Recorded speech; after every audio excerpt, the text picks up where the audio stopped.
សួស្តីប្រិយមិត្តទាំងអស់គ្នានៅថ្ងៃនេះផងដែរយើងបន្តសាច់រឿង Naruto របស់យើងបន្តទៀតដែលកាលពីចុងវគ្គមុនយើងក៏បានឃើញក្រុមរបស់ Dozu នឹងកំពុងតែខ្លំមើលក្រុមរបស់ Sakura ដែលកំពុងតែព្យាបាល Naruto ហើយនិង Sasuke ផងដែរហើយនៅវគ្គមុនផងដែរយើងក៏បានដឹងអំពីអត្តសញ្ញាណរបស់ Shinobi អានកំបាំងម្នាក់គាត់មានឈ្មោះថា Orochimaru ចំណែកក្រុមរបស់ Gai Sensei ផងដែរយើងក៏បានឃើញពួកគេធ្វើការបំបែកគ្នាដើម្បីស្វែងរកមុខសញ្ញារបស់ពួកគេអញ្ចឹងចង់ដឹងទៅសាច់រឿងបន្ទាប់ទៅជាយ៉ាងណាកុំភ្លេចទស្សនាជាមួយនឹង Admin ទាំងអស់គ្នានៅក្នុងវគ្គនេះ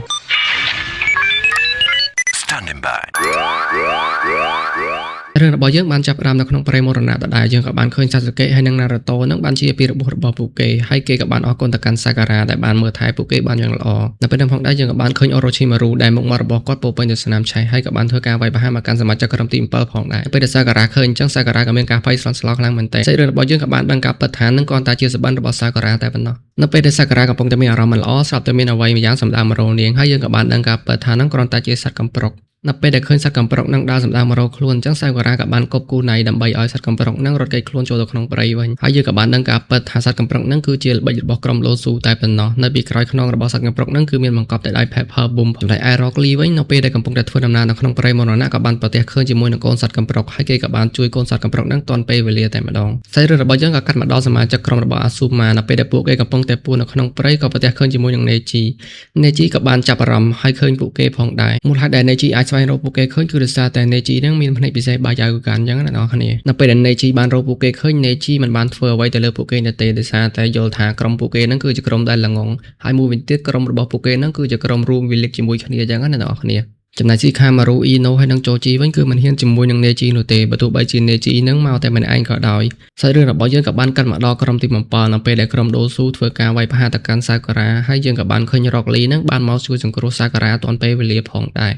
Sakura ក៏បានធ្វើការអរគុណទៅកាន់ Rock Lee វិញក៏បាននិយាយពាក្យដដែលទៅកាន់ Sakura ផងដែរ Rock Lee ក៏បាននិយាយទៅកាន់ Sakura ថា Sakura ខ្ញុំនឹងការពារនាងរហូតដល់ថ្ងៃដែលខ្ញុំស្លាប់ Rock Lee វិញគាត់អត់ខ្វល់តែចង់បាន scroll ពីក្រុមទី7ហើយគាត់មានតែជួយការពារក្រុមទី7វិញអ្នកទាំងអស់គ្នាដោយសារតែគាត់ចូលចិត្ត Sakura ចំណែកឯក្រុមរបស់ Dozu វិញទៅពេលដែលបានឃើញ Rock Lee អញ្ចឹងគាត់ក៏បានដឹងថា Rock Lee នឹងប្រកែកខាងថៃ Jutsu អញ្ចឹងហើយគាត់ក៏បានប្រាប់គ្នារបស់គាត់ Saku នឹងឲ្យដាក់ថាកែទៅកាន់ Sasuke ដែលកំពុងតែសន្លប់នឹងដើម្បីលួច scroll និយាយឲ្យ Dozu ក៏បានបើកការវាយប្រហារជាមួយនឹង Rock Lee តែម្ដងកាត់មកដល់សមាជិកក្រុមរបស់ Asuma ណាវិញយើងក៏បានឃើញពួកគេនឹងកំពុងតែធ្វើដំណើរដើម្បីស្វែងរកធីមផ្សេងៗទៀតដើម្បីលួច scroll ចឹងណាទាំងអស់គ្នាបានអីនឹងរកឃើញទាំងអស់គ្នាបើម្នាក់ៗហ្នឹងរត់តែពួតនៅក្នុងដប់ហ្នឹងហើយមួយទៀតនៅពេលដែលគេកំពុងតែធ្វើដំណើរសុកហ្នឹងគេក៏បាននឹកឃើញក្រុមរបស់ Naruto ដែលជាក្រុមទី7ណាទាំងអស់គ្នាដោយសារតែគេគិតថាក្រុមទី7ហ្នឹងគឺជាក្រុមដែលអន់បំផុតអន់ជាងក្រុមគេទៀតអញ្ចឹងហើយគេមានបំណងចង់ធ្វើការវាយប្រហារក្រុមទី7ហ្នឹងដើម្បីលួច scroll នោះក៏បាននិយាយទៅកាន់ Shikamaru វិញថាតើឯងកំពុងតែនិយាយអ្វីហ្នឹងដោយសារតែលួចក្រាស់ទៅកាន់ Sasuke គាត់និយាយផ្អាប់ទៅកាន់ Naruto ហើយនិង Sakura ថាជាមនុស្សអន់ហើយនិងល្ងងក៏ប៉ុន្តែមិនអាចមើលរំលងទៅកាន់ Sasuke បានទេដោយសារតែ Sasuke ហ្នឹងគឺជាអ្នកខ្លាំងប្រចាំក្រុមហ្នឹងណាទាំងអស់គ្នាស្របពេលដែលពួកគេទាំងពីរកំពុងតែធ្វើការជួយប្រកែកគ្នានេះយើងក៏បានឃើញសមាជិកក្រុមរបស់ពួកគេ Choji ហ្នឹងគឺមិនមានការខ្វល់អ្វីនោះទេបាទគឺគាត់ខ្វល់តែរឿងញ៉ាំតែបំបុកគាត់ចំណែក Neji ហើយនិង Tenten វិញនៅពេលដែលពួកគេធ្វើដំណើរមកដល់កន្លែងដែលពួកគេត្រូវជួបជុំគ្នាវិញហើយមិនឃើញមានវត្តមានរបស់ Rock Lee អញ្ចឹងពួកគេក៏បានធ្វើដំណើរទៅស្វែងរក Rock Lee តែម្ដងដោយសារតែបាត់ Rock Lee យូរណាទាំងអស់គ្នាកាលមកដល់ Rock Lee នេះវិញយើងក៏បានឃើញគាត់នឹងកំពុងតែធ្វើការប្រយុទ្ធជាមួយនឹង Dozu ហើយគាត់ក៏បានប្រើក្បាច់ពិសេសរបស់គាត់នឹងបំរុង RKO ទៅកាន់ Dozu ហើយស្រាប់តែ Saku សមាជិកក្រុមរបស់ Dozu នឹងធ្វើការមកជួយគាត់ទាន់ពេលវេលាតែម្ដង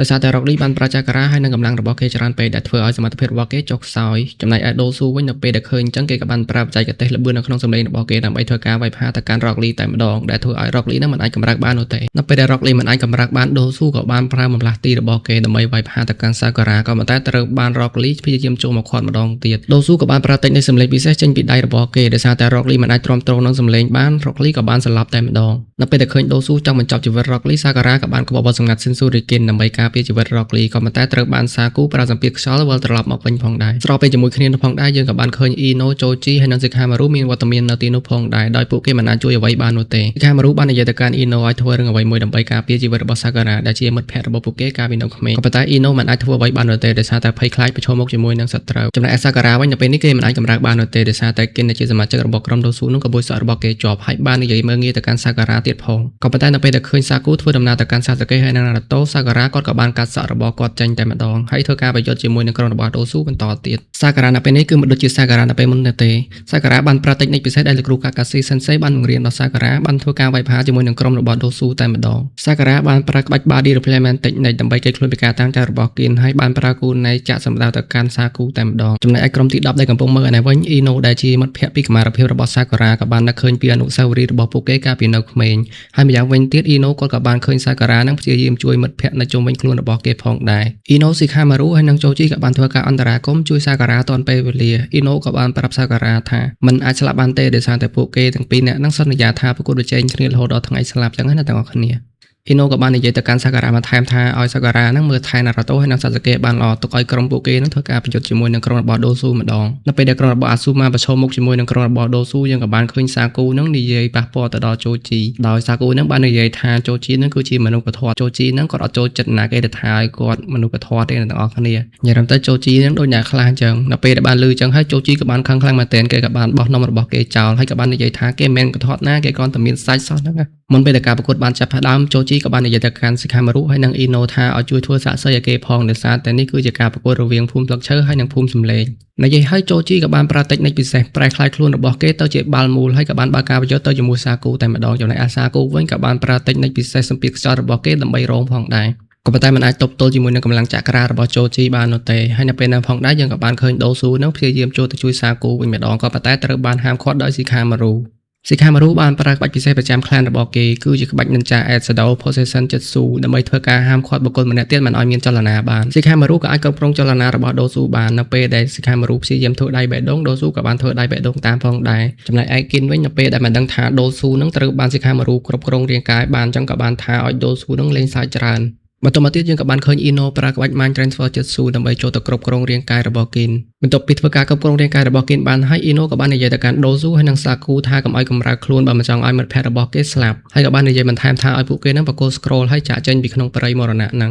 នៅពេលដែលបានឮអ៊ីណូនិយាយចឹងពួកគេទាំងពីរនាក់ក៏បានធ្វើការសើចចំណែកឯជូជីវិញក៏បានបើកការវាយប្រហារទៅកាន់គិនតែម្ដងក៏ប៉ុន្តែធ្វើឲ្យអ៊ីណូដែលនៅក្នុងរូបរាងកាយរបស់គិននឹងមានការឈឺចាប់ទៅវិញដោយសារតែចិត្តស៊ូរបស់ពួកគេនឹងនៅមានកម្រិតនៅឡើយហើយនៅពេលនោះផងដែរយើងក៏បានឃើញក្រុមរបស់ដូស៊ូនឹងធ្វើការនិយាយការពិតប្រាប់ទៅកាន់ពួកគេតែម្ដងមូលហេតុដែលក្រុមរបស់ដូស៊ូធ្វើដំណើរមកក្នុងព្រៃមរណៈក្នុងការប្រឡងនេះគឺមិនមែនដើម្បីប្រឡងខ្លាចជាឈូនេះនោះទេគោលបំណងធំរបស់ពួកគេនឹងគឺចាប់យកសាសាកេដើម្បីទៅធ្វើការពិសោធន៍ដោយអ្នកទាំងអស់គ្នាបានដឹងហើយការប្រវត្តិមុនយើងបានឃើញនិនចាអូរ៉ូឈីម៉ារូទាំងអស់គ្នាគាត់មកពីភូមិសំឡេងហើយក្រុមរបស់ដូស៊ូក៏មកពីភូមិសំឡេងដូចគ្នាដែលការប្រវត្តិមុនយើងក៏បានឃើញអូរ៉ូឈីម៉ារូនឹងនិយាយប្រាប់ក្រុមទី7ថាគ្រប់ស៊ីណូប៊ីដែលមកពីភូមិសំឡេងហ្នឹងគឺនៅក្នុងការគ្រប់គ្រងរបស់គាត់ទាំងអស់ចឹងបានន័យថាក្រុមរបស់ដូស៊ូហ្នឹងគឺនៅក្នុងការគ្រប់គ្រងរបស់អូរ៉ូឈីម៉ារូចឹងអ្នកទាំងអស់គ្នាបន្ទាប់ពីនិយាយចប់ដូស៊ូក៏បាននិយាយមើលងាយទៅកាន់ក្រុមអាស៊ូម៉ាថាគឺជាក្រុមលេអនហើយងាយស្រួលក្នុងការយកឈ្នះខ្លាំងមែនទែននៅពេលនោះផងដែរយើងក៏បានឃើញនេជីហើយនិងតែនដែលជាសមាជិករបស់ Rock Lee នឹងធ្វើដំណើរមកដល់ហើយគេក៏បាននិយាយតបទៅកាន់ក្រុមដូស៊ូវិញថាក្រុមគេនឹងមកពីភូមិតូចមួយសោះហេតុអីបាននិយាយមើលងាយទៅកាន់ក្រុមអ្នកដទៃអញ្ចឹង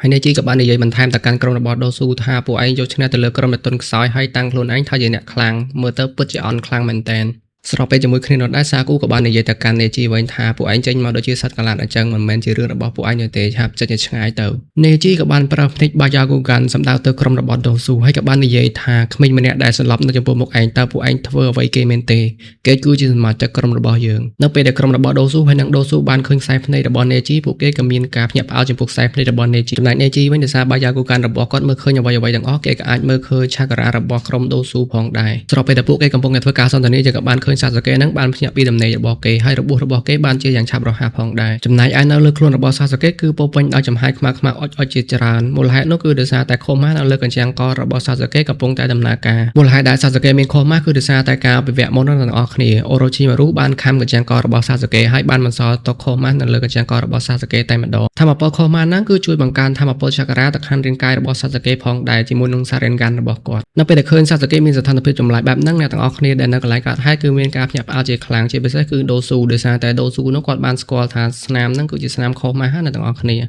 សាសាកេយូជីហាវិញនៅពេលដែលឃើញស្ថានភាពរបស់សាការ៉ាបែបហ្នឹងគេក៏បាននិយាយទៅកាន់សាការ៉ាថាសាការ៉ាតើអ្នកណាធ្វើបាបនាងឆាប់និយាយប្រាប់ខ្ញុំមកតើអ្នកណាធ្វើបាបនាងនៅពេលហ្នឹងផងដែរសាគូក៏បាននិយាយថាគឺជាខ្ញុំ នៅពេលដែលសាស្ត្រកិច្ចបានដឹងការពិតកំហឹងនៅក្នុងខ្លួនរបស់សាស្ត្រកិច្ចក៏បានកើតឡើងថាមពលខុសម៉ាស់បូកជាមួយនឹងសារ៉េងកានដែលធ្វើឲ្យឆាការ៉ានៅក្នុងខ្លួនរបស់សាស្ត្រកិច្ចកើនឡើងជាលំដាប់ផងដែរចំណែកឯដូស៊ូវិញនៅពេលដែលបានឃើញខ្សែភ្នែករបស់សាស្ត្រកិច្ចគេក៏បាននឹកឃើញទៅដល់អូរ៉ូឈីម៉ារូផងដែរដូស៊ូក៏បាននិយាយបញ្ជាក់ទៅកាន់សាគូថាកុំឲ្យចូលប្រយុទ្ធជាមួយនឹងសាស្ត្រកិច្ចក៏ប៉ុន្តែសាគូមិនស្ដាប់នោះទេហើយថែមទាំងមើលងាយទៅកាន់សាស្ត្រកិច្ចទៀតផងនៅពេលនោះផងដែរសាគូក៏បានប្រើថាមពលរលកពិសេសរបស់គេដើម្បីបំបែកសាកសពរបស់ក្រុមទី7ជាបំណែកក៏ប៉ុន្តែសូមចូលរួមសោកស្ដាយផងដោយសារតែសាស្ត្រកិច្ចនៅពេលនេះគឺគេមានបំលាស់ទីលឿនខ្លាំងមែនទែនសាស្ត្រកិច្ចក៏បានប្រើក្បាច់ Fire Style 7ស៊ូថ្មីមួយដែលមានឈ្មោះថា Phonic Flower 7ស៊ូធ្វើការវាយប្រហារទៅកាន់សាគូនៅពេលដែល Fire Style 7ស៊ូនឹងបានបាញ់សម្ដៅទៅកាន់សាគូយើងក៏បានឃើញស៊ីនស៊ូរគៀនហោះចេញពីភ្លើងយ៉ាងច្រើនផងដែលធ្វើការវាយប្រហារទៅកាន់សាគូយ៉ាងច្រើនហើយនៅពេលដែលសាគូមិនបានចាប់អារម្មណ៍សាស្ត្រកិច្ចក៏បានធ្វើបំលាស់ទីយ៉ាងលឿនទៅខាងក្រោយខ្នងរបស់សាគូហើយបានចាប់ដៃទាំងសងខាងរបស់សាគូកាច់បំបាក់ចោលតែម្ដងដែលធ្វើឲ្យសាគូស្រែកពេញព្រៃពោពេញដោយភាពឈឺចាប់បើទោះបីជាសាគូសុំបំបរទៅកាន់សាស្ត្រកិច្ចយ៉ាងណាក៏ដោយដែរក្នុងភ្នែកសាស្ត្រកិច្ចនៅពេលនេះគឺពោពេញដោយកំហឹងនិងភាពសងសឹកសាស្ត្រកិច្ចនៅក្នុងស្ថានភាពបែបនេះគឺដូចជាអូរ៉ូឈីម៉ារូអញ្ចឹងសាស្ត្រកិច្ចក៏បានដើរសម្ដៅទៅកាន់ដូស៊ូហើយក៏បាននិយាយទៅកាន់ដូស៊ូថាឯងគឺជាម្នាក់បន្ទាប់នៅពេលដែលដូស៊ូបានឃើញស្ថានភាពរបស់សាស្ត្រកិច្ចបែបហ្នឹងដូស៊ូមានការភ័យខ្លាចជាមួយនឹងសាស្ត្រកិច្ចខ្លាំងមែនទែននៅពេលដែលសាស្ត្រកិច្ចរៀបនឹងវាយប្រហារទៅកាន់ដូស៊ូហើយត្រូវបានសាការ៉ាចូលមកខាត់សាស្ត្រកិច្ចទាន់ពេលវេលាចំហាយខុសម៉ាស់នៅលើខ្លួនរបស់សាស្ត្រកិច្ចក៏បានបាត់ទៅវិញហើយសាស្ត្រកិច្ចក៏បានវិលមកក្នុងស្ថានភាពធម្មតាវិញចំណែកឯដូស៊ូវិញគេក៏បានប្រកល់ស្គ្រូលផ្ទាល់ខ្លួនប្រចាំក្រុមរបស់គេទៅកាន់ក្រុមទី7ផងដែរមុនពេលដែលដូស៊ូចាក់ចេញសាការ៉ាក៏បានសួរទៅកាន់ដូស៊ូថាអូរ៉ូឈីម៉ារូហ្នឹងគឺជាអ្នកណាហេតុអីបានជាគេធ្វើដាក់សាស្ត្រកិច្ចបែបហ្នឹងចឹងណាទាំងអស់គ្នា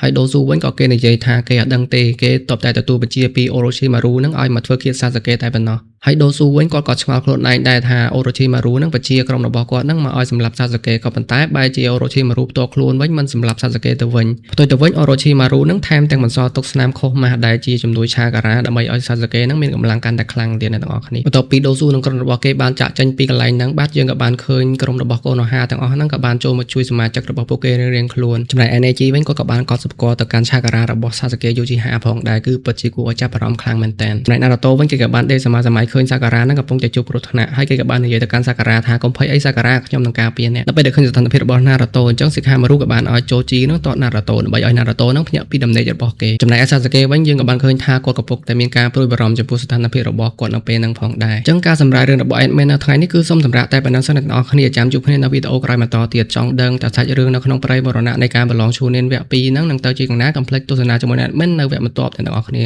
ហើយ Admin ក៏សូមពឹងពាក់ឲ្យអ្នកទាំងអស់គ្នាចុច like comment និង subscribe ឲ្យ Admin ម្នាក់មួយផងអ្នកទាំងអស់គ្នាដើម្បីផ្ដល់ជាកម្លាំងចិត្តឲ្យ Admin មានកម្លាំងចិត្តធ្វើវីដេអូបន្តទៀតអ្នកទាំងអស់គ្នាអញ្ចឹងជួបគ្នានៅវីដេអូក្រោយបាយ